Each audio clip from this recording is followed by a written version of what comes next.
Right. So if you're here, I'm guessing you're a mum of a girl.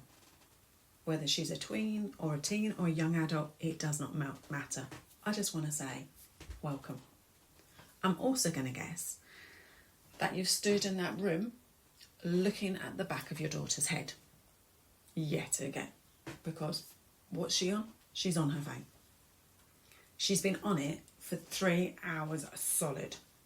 You've called her time and time and time again, and she hasn't moved. You've tried to communicate with her. She's not communicating back. And somewhere between it all, you're between feeling really worried and absolutely done with it. Maybe you've spent all day looking forward to seeing her and then spent the whole evening wondering what the friggity frig went wrong. Maybe you've tried the limits, the phone-free dinners, the we need to talk conversations that go absolutely nowhere. Or maybe you've Googled at 11 o'clock at night. Listen to podcasts that tell you yet more strategies, yet more control, yet more punishment. Maybe you've changed your approach so many times you've lost count and nothing has stuck.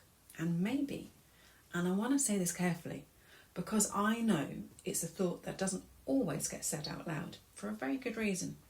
Maybe you've even started to dread the evenings, the walking on eggshells, the one-word answers, the explosive reaction from 0 to 10,000 in 2 milliseconds that come completely out of nowhere.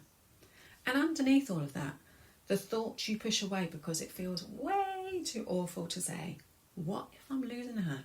I just want to say, I see you, I hear you, and I validate everything you've just said, or I've said.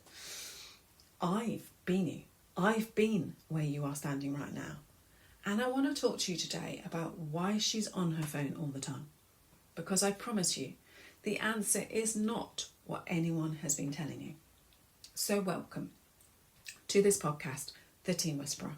I'm Rach Friedley, a mum and the person who finally connects the dots that everyone else has been staring at separately. I mean, you know the one. Those dots we used to do as kids.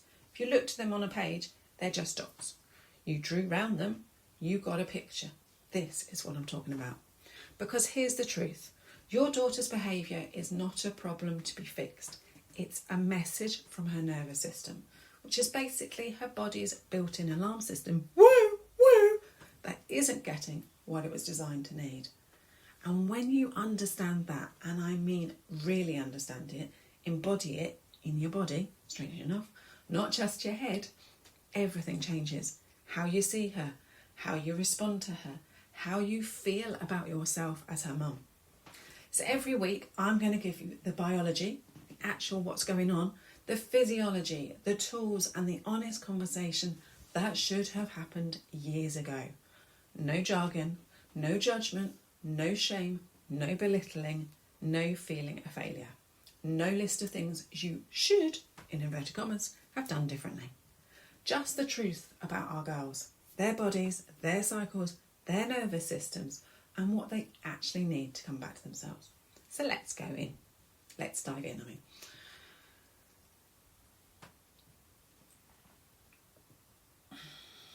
You've possibly seen in the news last week, the UK government just announced a ban on social media for the under 16s. TikTok, Instagram, Snapchat, YouTube, X.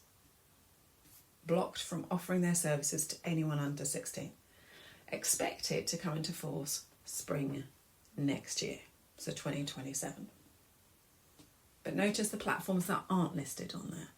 Those are the ones that we need to be aware of. And honestly, my first thought was, finally, someone's doing something. But my second thought quickly replaced it with, this is a step, it is not the final, it is not the answer. Right now, the entire weight of platforms, of phone use, of social media sits on our shoulders, and it was never yours, ours to carry alone. The government is finally saying, tech companies, this is on you. But the ban doesn't touch the algorithms that were specifically engineered to exploit your daughter's need for connection. The infinite scroll that never ends, the notification timing designed to keep her coming back. And the ban itself doesn't come in until 2027. Your daughter is on her phone right now. So even when she does come in, if she's 16, she's straight back on it. Even if she's under 16, there'll be VPNs. There'll be workarounds. I mean, seriously, we all know if we're struggling with our tech to give it to our kids. Because when a teenager is looking for connection, it will find a way. And this is what's worrying. The ban is a line in the sand. I welcome it, but a line in the sand doesn't change what's happening in her body. It doesn't give her nervous system what it was actually hungry for. And it doesn't explain to you why she couldn't put it down in the first place. That's what we're doing today.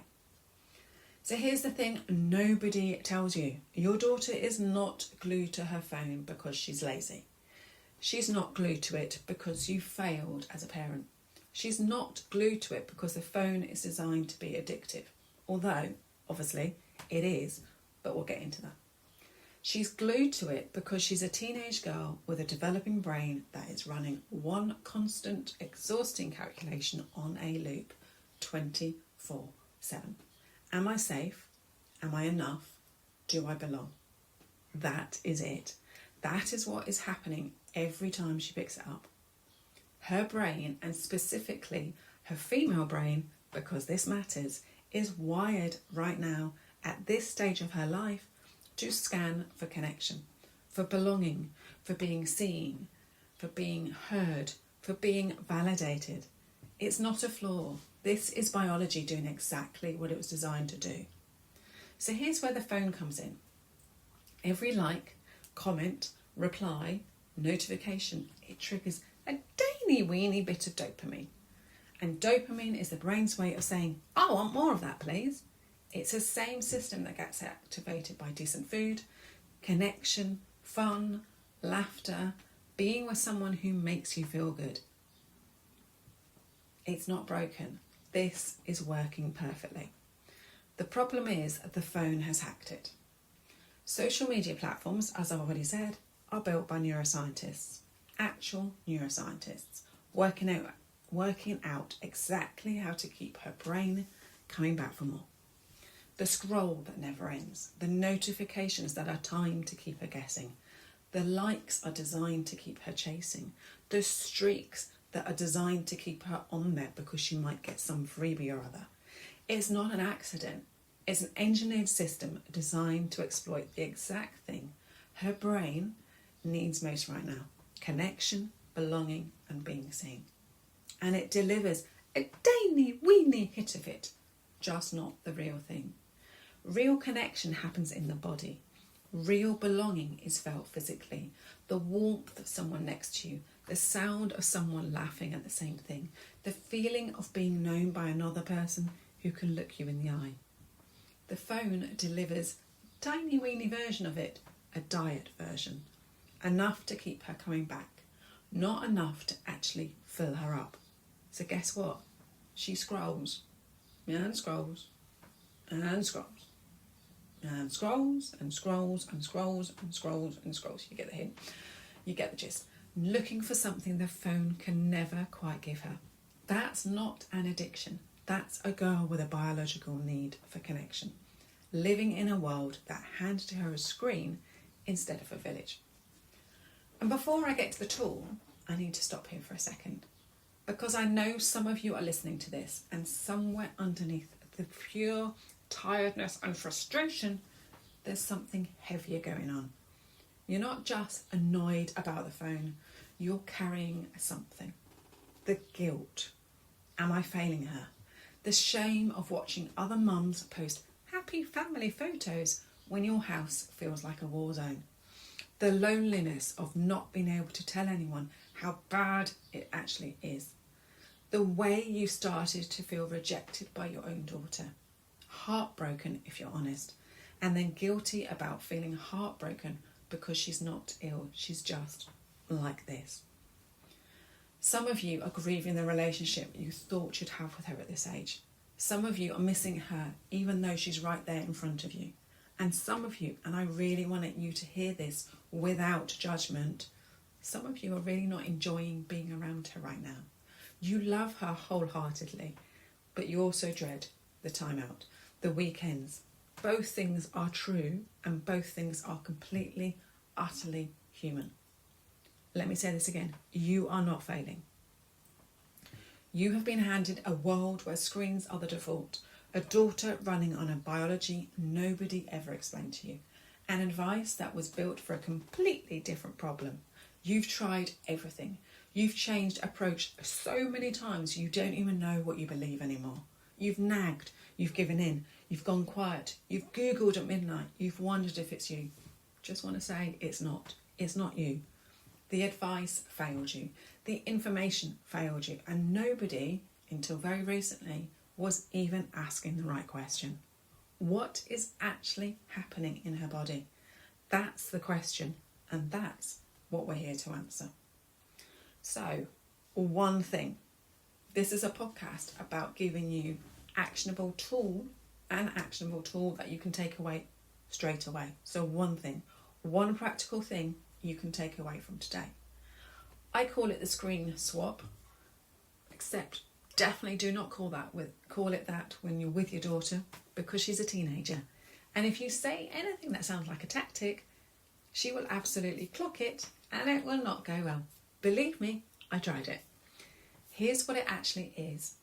Before screen time, before she disappears into her phone, if you can catch it, 10 minutes to something physical. In fact, even 5 minutes. That's it. Not a workout, not a family activity. 10 minutes of something that gets her body moving and her senses switched on. Do you know what? It can even be a 4-minute Tabata routine, which is literally 20 seconds of an exercise, 10 seconds rest. 20 seconds of exercise, 10 seconds of rest. And yes, it is that simple for 4 minutes. So walk around the block, bouncing on the trampoline, bouncing on a yoga ball as I am every single time I record a podcast. Making something in the kitchen, something quick and easy. Dancing in the kitchen. Even if she rolls her eyes at you, she's still connecting because it's soothing her body. A few minutes kicking the ball in the garden, throwing the ball at one another, whatever fits your house. So why does this work? Do you know what? I'm so glad you asked. Because her body is a sensory system that has been sitting still, possibly for hours.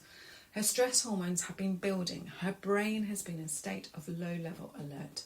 And movement, physical, real-world, sensory movement, is literally how her body discharges it. It doesn't mean that when she does pick up, it also means that when she does pick up a phone, she's coming from a regulated state. And a regulated body uses tech differently. She's less reactive, less likely to spiral, less likely to end up 2 hours deep in something that made her feel terrible.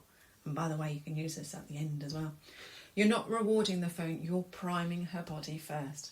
And you're sneaking in 10 minutes of real world sensory input that her brain has been craving without her knowing it or it knowing it. Start gentle. No announcement. No, right, we're doing this every day. Just before you get on your phone, come and do this thing with me. Casually, like it's nothing. Or actually, just start doing it in front of her. Remember, your daughter is not broken, as people keep saying they are. Her brain is doing exactly what a teenager's brain is supposed to do. It's scanning for connection. It's hunting for belonging. It's trying to feel seen in a world that mostly doesn't see her. The phone got there first because it was engineered to. Because it's available at 2 o'clock in the morning when everything feels way too big and she doesn't know how to say it out loud. Because she's not going to. And the answer is not to take it away. The answer is to understand what she's actually looking for and give her body a better way to find it. That is the whole game. That's what I do. So before I go today, if today's episode helped you, if it made something click, if you found yourself nodding along and wanting more mums to find this, can I ask you something? Please leave me a review. I know it sounds teeny-weeny small, but it's genuinely the best way to help this podcast reach the mums who need it the most. Every review tells the algorithm that this is worth sharing, And the mums who need this conversation are the ones who haven't found it yet. 30 seconds, wherever you're listening, genuinely matters. And one more thing, if there's something you want me to talk about, something you're dealing with at home that you cannot find the words for, something you heard about that you need unpacking, message me inside this podcast app. And yes, that is a thing. You can do it, or find me on Instagram at The Dean Whisperer. I read everything. This podcast is built around the questions you're actually asking at 2 o'clock in the morning when everything feels too hard. Send them to me, I'll answer them. And if today's episode landed for you, if you want to go deeper into the biology, the physiology, the tools, the practical stuff that actually works, that's what WTF is for. WTF, what's the feeling, don't you know? But of course, we all have all of those WTF moments. It's the membership for mums who are done being told to try harder and ready to finally understand what's actually going on underneath all that behaviour. The biology, the tools, the physiology, and a community of mums who are living this and doing the real work together. Link is in the show notes. Come and find us when you're ready. Take care and have a wonderful week.